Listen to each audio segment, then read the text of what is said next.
आगे बढ़ने से पहले हम टर्बो C7 को यूज़ करना सीख लेते हैं, ताकि हम आगे के प्रोग्रामिंग को करते समय आपको एक्स्ट्रा हमें इंस्ट्रक्शन देने की ज़रूरत ना पड़े। तो ये टर्बो C++ को ओपन करने के लिए हम सबसे पहले डबल क्लिक करते हैं, तो इस प्रकार का इंटरफेस आता है। अगर हम इसको छोटा स्क्रीन करना चाहें, जैसे इसमें देखिए कट क्रॉस वगैरह का तो कोई सिंबल रहता नहीं है, तो इससे एग्ज़िट होना है, इससे बाहर आना है, तो उसका एक तरीका होता है, यहाँ फाइल पे जाइए, यहाँ पे देखिए क्विट लिखा है या फिर Alt X लिखा हुआ है। अगर हम क्विट करते हैं तो हम बाहर आ जाते हैं, या फिर हम Alt X का शॉर्टकट की यूज़ करते हैं, Alt+X, तो भी हम बाहर आ जाते हैं।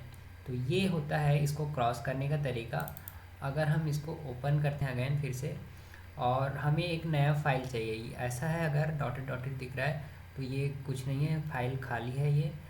यहाँ पे हमें नया फाइल चाहिए तो न्यू में क्लिक करेंगे, फाइल में जा कर के, तो इस प्रकार से नया फाइल होता है। उसका बाय डिफ़ॉल्ट नेम ऊपर में लिखा हुआ आता है, जैसे यहाँ पे लिखा है नो नेम 00.cpp, तो बाय डिफ़ॉल्ट .cpp फाइल बनाता है ये, यानी C++ का। और यहाँ से हम इसको कट कर सकते हैं, यहाँ से इसको स्क्रीन को बड़ा या छोटा कर सकते हैं। जैसे यहाँ से कट करता हूँ तो कट हो गया, लेकिन हमने उसको सेव नहीं किया था तो वो फाइल कहीं भी सेव नहीं है। अगर हमने कोई फाइल को सेव करके रखा है तो उसको ओपन करने के लिए F3 दबा सकते हैं, या फिर यहाँ ओपन को क्लिक कर सकते हैं फाइल में जा कर के। यहाँ पे हम सिलेक्ट कर सकते हैं, अगर C फाइल है तो .c करके यहाँ पे करेंगे और ओपन करते हैं तो C के जितने भी फाइल हमने बना रखे हैं वो सब दिखाई देते हैं। अगर यहाँ पे हम लोग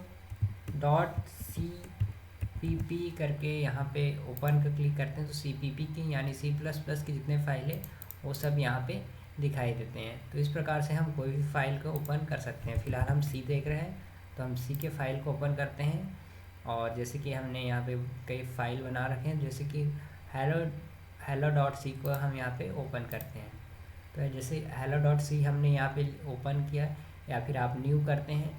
अगर आप न्यू करते हैं तो हमारा नया फाइल बनता है, और इसको सेव करने के लिए हम या तो F2 दबा सकते हैं या फिर सेव एज कर सकते हैं। सेव एज कभी भी नया नेम से सेव करना है तो सेव एज करते हैं, और उसमें एडिट किए रहते हैं उसको सेव करने के लिए सेव करते हैं। तो यहाँ पे हमने नया फाइल बना रहे हैं तो नया फाइल बनाने के लिए यहाँ पे सेव एज करेंगे, यहाँ पे कुछ नाम दे देंगे,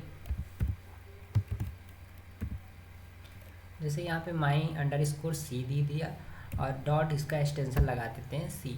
तो ये एक C फाइल का एक प्रॉपर नाम हो गया है। कभी भी नाम रखते समय हम लोग सामने में नंबर यूज़ नहीं कर सकते, कोई स्पेशल कैरेक्टर यूज़ नहीं कर सकते।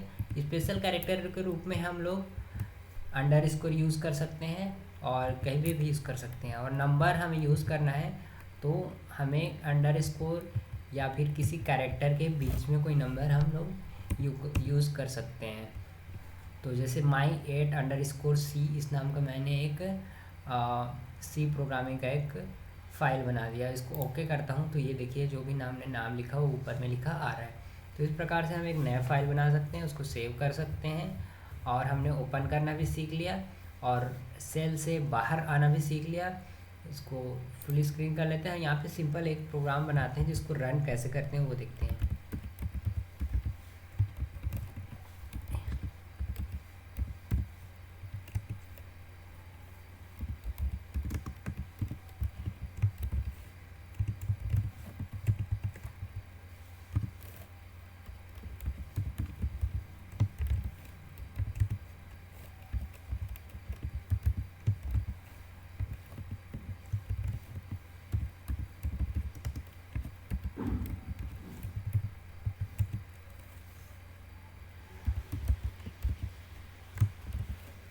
तो कोई भी प्रोग्राम लिखने के बाद हम इसको कंपाइल करते हैं। कंपाइल वही जो हमें कंपाइलर कंपाइल करके देता है आउटपुट, तो उसी को कंपाइल करते हैं।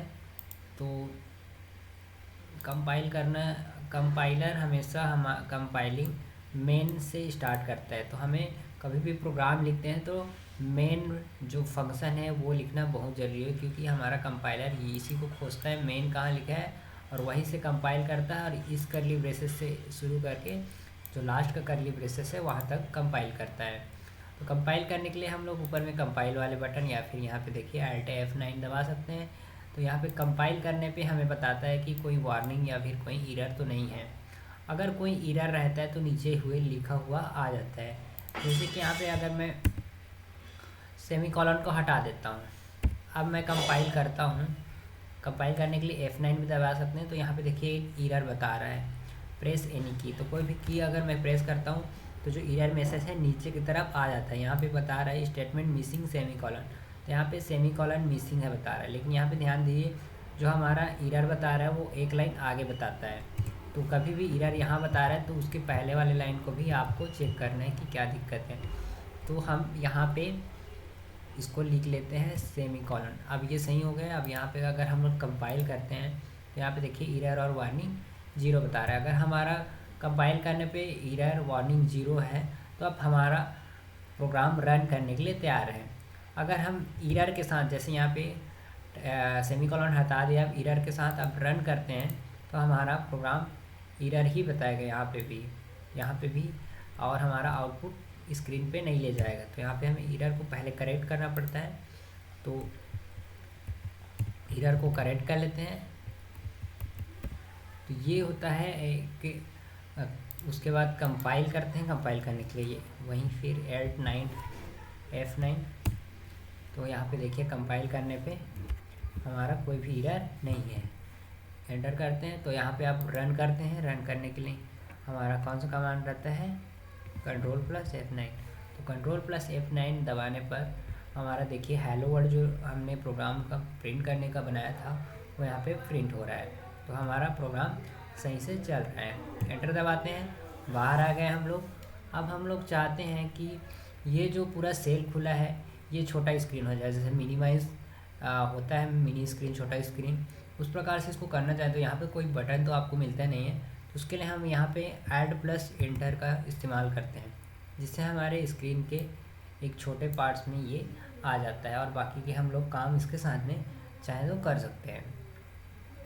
इतना करने के बाद हमारा काम हो जाता है। और बाहर जाने के लिए जैसे कि मैंने बता दिया, और इसके फाइल मेनू, जैसे माउस की यूज़ नहीं कर रहे हो तो आप लोग फाइल मेनू में ऊपर में जितने भी मेनू दिख रहे हैं, फाइल, एडिट, सर्च, उधर जाने के लिए हम F10 का यूज़ कर सकते हैं। और उसके बाद लेफ़्ट राइट कीज़ यूज़ कर सकते हैं। और उसके अंदर में कुछ देखना है तो एरो की यूज़ कर सकते हैं अप डाउन करने के लिए। फिर एंटर करेंगे तो वो पर्टिकुलर जो ऑप्शन है वो ओपन हो जाएगा। तो यहाँ पे जैसे जिस ऑप्शन पे भी मैं अपने कर्सर पे ले जा रहा हूँ, अपने एरोज़ को ले जा रहा हूँ जिस ऑप्शन पे भी, तो उस ऑप्शन का जो डिस्क्रिप्शन है वो नीचे देखिए F1 हेल्प लिखा है, उसके नीचे में बगल में लिख रहा है कि जैसे locate and open a file, save पे लेके गया तो save the file in the active edit window, save as में लेके जा रहा हूँ तो save the file active edit window under a new name, नए नेम से सेव करने के लिए हम सेव एज का इस्तेमाल करते हैं। तो ऐसे करके जिस कर्सर को जहाँ पे भी लेके जा रहा हूँ उसका डिस्क्रिप्शन नीचे में लिखा हुआ आ रहा है कि कौन सी चीज़ का किस चीज़ के लिए इस्तेमाल किया जाता है। तो आज के लिए इतना ही, मिलते हैं अगले वीडियो में। यहाँ पे हम क्विट करने के लिए Alt+X का भी इस्तेमाल कर सकते हैं, या फिर बाहर जा सकते हैं, या फिर यहाँ DOS सेल में यहाँ पे जा कर के हम लोग लिख सकते हैं एग्ज़िट।